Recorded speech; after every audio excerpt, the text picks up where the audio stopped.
Boeing Chairman Dave Calhoun joined us a short time ago here on Squawk Box, speaking about the still grounded 737 MAX. Talked about Dennis Muhlenberg as well. Here's what Calhoun had to say on the MAX specifically. Return to service starts the day it's certified. It's not over when it's certified. There's no victory in that, right? We have to get the airplanes that our customers have put on the ground. We have to get them back in the air. We have to assist them every step of the way. And we have to get the airplanes that we've built and are ready for delivery to customers back in the air as well.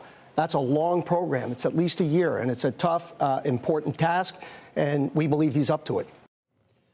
For some reaction, let's bring in our guest. Dennis Tajer is Allied Pilots Association spokesman and an American Airlines pilot for more than 10 years.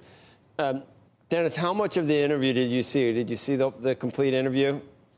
I absolutely did, and compliments to your team for getting that guest on. Okay.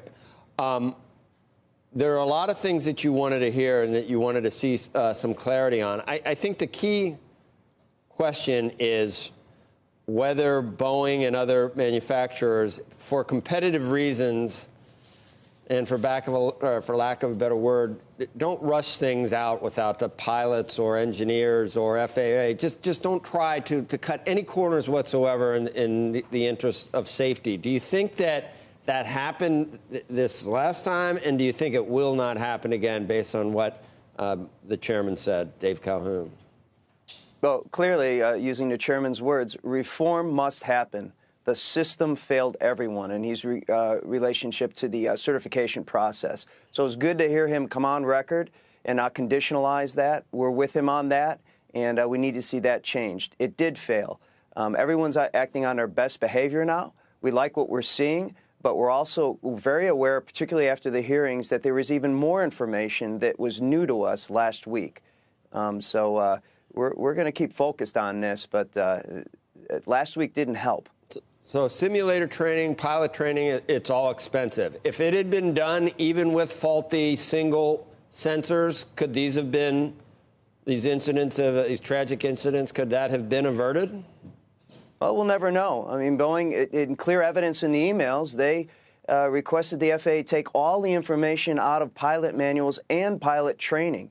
Even an MCAS light that was disclosed last week, which was new to us, was removed from the aircraft. So we have a lot of questions as to why it was removed and what the intent was. And the chairman mentioned that there isn't a culture problem. Well, there certainly was the results of a culture problem with this decision on this. As you had even asked, what does the MCAS do? We have questions like, why is the MCAS on the aircraft?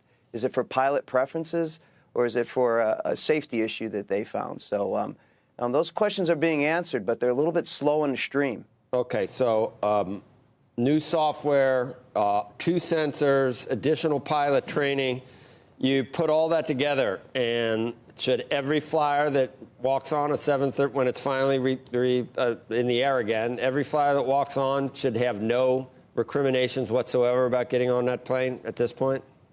Well, that's all going to happen at the cockpit door. It's going to be an eye-to-eye, soul-to-soul contact with our passengers, and they're going to look to me and say, Captain, are we good to go?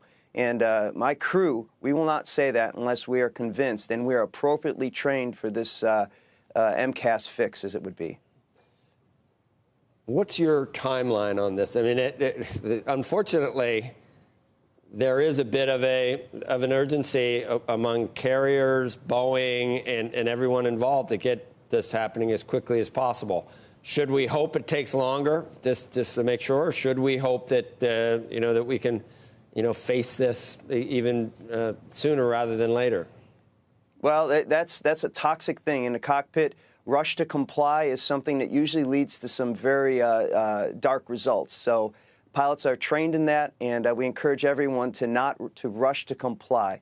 That doesn't mean that you take a vacation, but it means that you are diligent and focused at the task at hand. That's what our passengers deserve, and that's what the new administrator at the FAA seems to be telegraphing very strongly, and we stand with him on that. I mean, are there scheduled pilot training that you're aware of right now to get more familiar with the 737 MAX, or any of the Allied Pilots Association, any members going to these type of training sessions as we speak? That's a great point. Yes, our safety experts have already been in the simulator down in Miami to experience some of Boeing's modules. And they go beyond just the MCAS. They go into the flight control computer and what they want to demonstrate there. And some manual trimming challenges that we brought up long ago that challenged the Ethiopian crew so that our pilots are aware of the challenges that Boeing says one way in one manual and another way in a different manual. So all these loose ends need to be brought together. And those pilots, as the chairman mentioned, that our job is to fix the MCAS. Well, I've got news for you. Our job is to see that MCAS fixed, and you need to help ensure that the pilots are trained across the globe. It's not just up to your customers, the airlines.